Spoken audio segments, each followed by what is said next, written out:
تو یہ بتائیے گا کہ وہ جائز چیزیں کیا ہیں اور جو اعتکاف کی صورت میں بجا لائی جا سکتی ہیں جن میں حرج کوئی نہیں ہے؟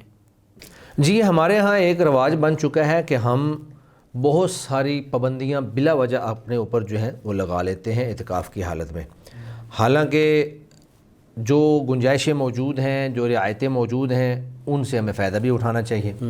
تو اعتکاف کی حالت میں مسجد میں کھانا کھانا، پانی پینا، یہ معتکف کے لیے جائز ہے۔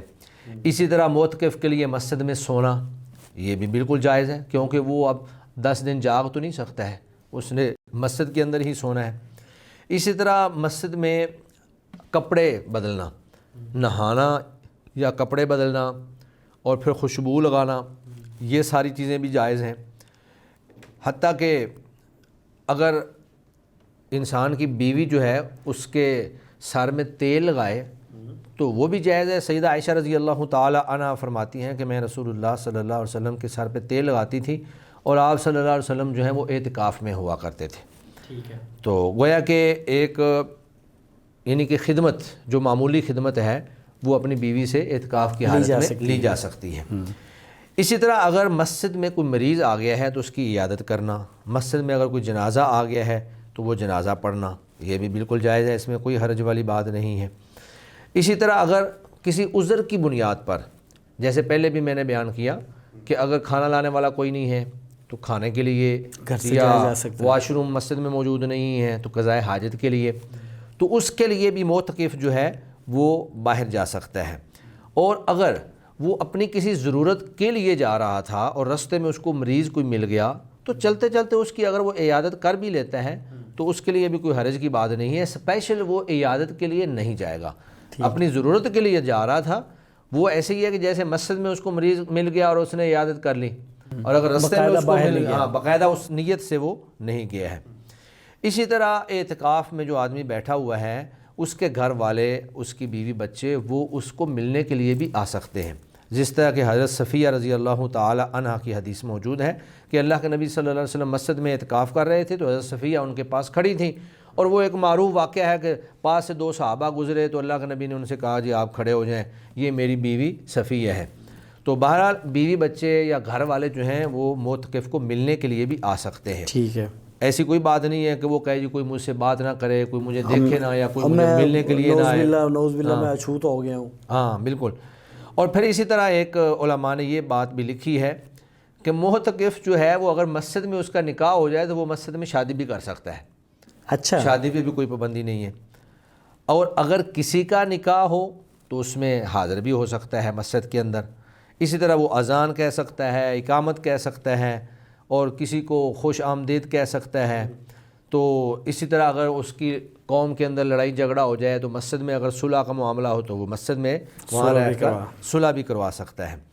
تو یہ وہ ساری چیزیں ہیں جو کہ اعتکاف کے اندر جائز ہیں، اور ان کے اوپر بلا وجہ کی پابندیاں لگانا اور بلا وجہ تکلف کرنا شریعت جو ہے اس کی حوصلہ افزائی نہیں کرتی ہے۔ ٹھیک ہے، وہ کون سی چیزیں ہیں جو ہم کہیں کہ اعتکاف کرنے والے کے لیے جائز نہیں ہے ان کا کرنا، وہ ممنوعات ہیں، ان کا کرنا ٹھیک نہیں ہے؟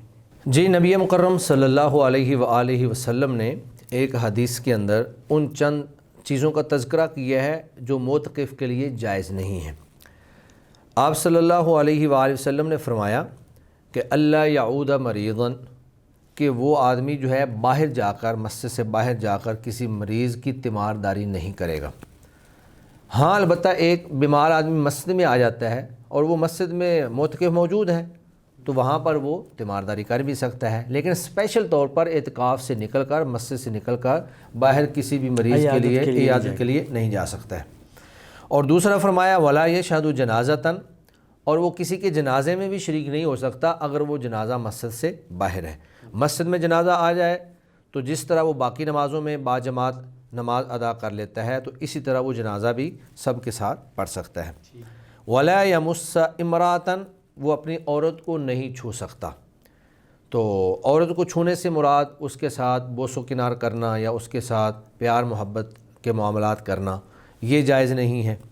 آگے فرمایا ولا یباشرھا، اور نہ ہی وہ اس سے مباشرت کر سکتا ہے، جماع نہیں کر سکتا ہے۔ اور اسی طرح فرمایا کہ وَلَا يَخْرُجُ إِلَى حَاجَةٍ إِلَّا لِمَا لَا بُدَّ مِنْهُ، وہ کسی بہت ضروری کام کے بغیر مسجد سے نہیں نکل سکتا۔ یہاں ضروری کام سے مراد وہ کام ہے کہ جس کے بغیر اس کا گزارا نہ ہو۔ مثلا گھر سے اس کا کھانا لانے والا کوئی نہیں ہے اور مسجد میں کھانے کا بندوبست بھی نہیں ہے، تو وہ گھر سے جا کر اپنا کھانا لا سکتا ہے، وہاں پہ جا کر اپنا کھانا جو ہے کھا سکتا ہے۔ یا پھر مسجد کے اندر اگر نہانے کا بندوبست نہ ہو اور اس کو لازمی نہانا ہو، یا واش روم کا بندوبست نہ ہو اور اس نے واش روم کرنا ہو، تو یہ وہ ضروری امور ہیں جن کے بغیر انسان کا گزارا نہیں ہوتا ہے۔ تو ان ضروری امور کی وجہ سے وہ مسجد سے باہر نکل سکتا ہے، کھانا لا سکتا ہے، یا نہانے کے لیے جا سکتا ہے، یا واش روم کے لیے جا سکتا ہے، تو اس کے علاوہ اس کو مسجد سے نکلنے کی اجازت نہیں ہے۔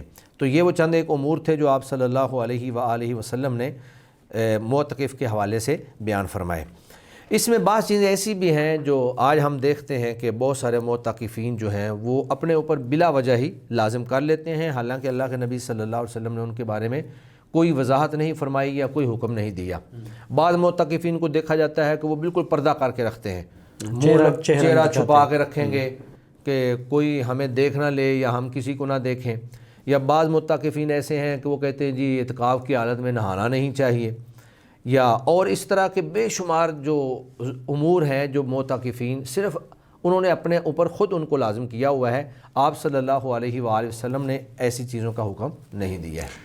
اور یہ بات صحیح ہے کہ چہرہ چھپانا، یہ بھی مجھے یاد ہے، میں ایک عرصہ پہلے میری بہن گھر میں اعتکاف بیٹھی، تو میں چھوٹا تھا مجھے، لیکن وہ ابھی یاد ہے وہ ساری صورتحال کہ بہن پرچی پہ لکھ کے گھر میں خیمہ تھا، اعتکاف بھی گھر میں بیٹھی تھی، مسجد میں نہیں بیٹھی تھی، تو گھر میں جو خیمہ تھا اس خیمے کے اندر سے پرچی پہ لکھ کے دیتی تھی کہ مجھے سالن چاہیے، مجھے روٹی چاہیے، مجھے فلاں چیز چاہیے گھر میں، یعنی وہ بات نہیں کرتی تھی۔ اور خیال یہی تھا کہ شاید اعتکاف کرنے والے کو بات بھی نہیں کرنا چاہیے کسی سے، اور چہرہ بھی چھپانا چاہیے۔ تو اس کا مطلب یہ ہے کہ ان کا یہ ممنوعات میں سے نہیں ہے۔ جی یہ چیزیں اللہ کے نبی نے ان چیزوں کو منع نہیں کیا ہے۔ لوگوں کا، بعض لوگوں کا تو یہ خیال ہے کہ لوگوں کو نہ ہم دیکھ سکیں نہ لوگ ہمیں دیکھ سکیں، نہ ہم کسی سے گفتگو کریں نہ کوئی ہم سے گفتگو کرے۔ اسی طرح بہت سارے امور ایسے ہیں کہ جو بظاہر تکلف محسوس ہوتے ہیں۔ مثلا ایک مسجد بڑی ہے، اس کے اندر صحن بھی موجود ہے، اور دھوپ نکلی ہو، سردی کا موسم ہو، تو کہتے ہیں جی دھوپ نہیں سینکنی ہے۔ یا ایک مہمان مسجد میں آ گیا ہے تو کہتے ہیں جی ہم نے مہمان کو نہیں ملنا ہے۔ یا اسی طرح اذان کہنے پہ تکلف کریں گے، جی جو معتکف ہے وہ اذان نہیں کہہ سکتا ہے، اقامت نہیں کہہ سکتا ہے، آواز نہ باہر چلی جائے۔ وہ تو کسی کو جو لوگ ہیں ان کو آواز نہیں سنانا چاہتے تو سپیکر میں تو آواز کئی لوگوں کے پاس چلی جائے گی۔ اسی طرح بعض لوگوں کا یہ بھی خیال ہے کہ جمعے والے دن جب گیدرنگ زیادہ ہوتی ہے تو جو خیمے اتارے جاتے ہیں یہ درست نہیں ہے۔ حالانکہ یہ ساری وہ ضروریات زندگی ہیں جو مسجد کے ساتھ منسلک ہیں۔ ایک معتکف اگر مسجد میں موجود ہے وہ اذان کہہ سکتا ہے، اقامت کہہ سکتا ہے، وہاں پر اگر وہ اچھی آواز والا قاری ہے تو اس کو نماز پڑھانے کا اگر موقع مل جائے تو نماز پڑھا سکتا ہے، تو مسجد میں آئے ہوئے بیمار بندے کی وہ عیادت کر سکتا ہے، اگر جنازہ آ جائے تو جنازہ پڑھ سکتا ہے۔